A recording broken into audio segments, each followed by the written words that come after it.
ভাইয়া এ রং যে দিবে সে কোটিপতি হয়ে যাবে। হ্যাঁ, আর এটা লাগালে কি হবে? আর এটা লাগালে তার শরীর জ্বালা করবে এবং সে মারা যাবে। আচ্ছা আমাকে দুটোটা দাও। হ্যাঁ, এই নাও ভাইয়া তোমার রং, এই নাও ভাইয়া তোমার রং। আচ্ছা ভাইয়া তুমি দুইটা রং নিয়ে কি করবে? তুমি শুনে কি করবে? তুমি রং দাও। আচ্ছা 500 টাকা দাও, এই নাও রং নিয়ে যাও রং। আরে তুমি রং কাকে লাগাবে? আমার ভাইকে, ওই দেখ সামনে।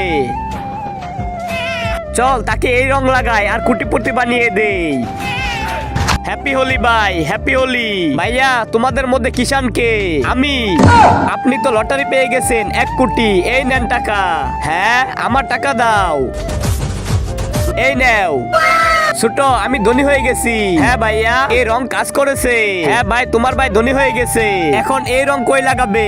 তার আগে আজকে দেখবো তুমি কি মন্দির ঘরটিকে বেশি ভালোবেসে থাকো নাকি আল্লাহর ঘরটিকে বেশি ভালোবেসে থাকো। যদি তুমি আল্লাহর ঘরটিকে বেশি ভালোবেসে থাকো তাহলে এই ভিডিওতে একটা লাইক দিয়ে চ্যানেলটি সাবস্ক্রাইব করে দিবে। আর যদি মন্দির ঘরটিকে ভালোবেসে থাকো তাহলে কিচ্ছু করার দরকার নেই, আর কমেন্টে লিখে দাও আই লাভ ইউ আল্লাহ।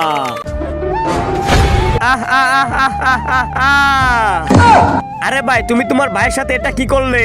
তাকে আমি ধনী বানিয়ে তারপর শেষ করে দিছি। ওই রং লাগিয়ে তাকে ধনী বানিয়েছি, এখন এই রং লাগিয়ে তাকে মেরে ফেলেছি। এখন এই টাকাগুলো আমার।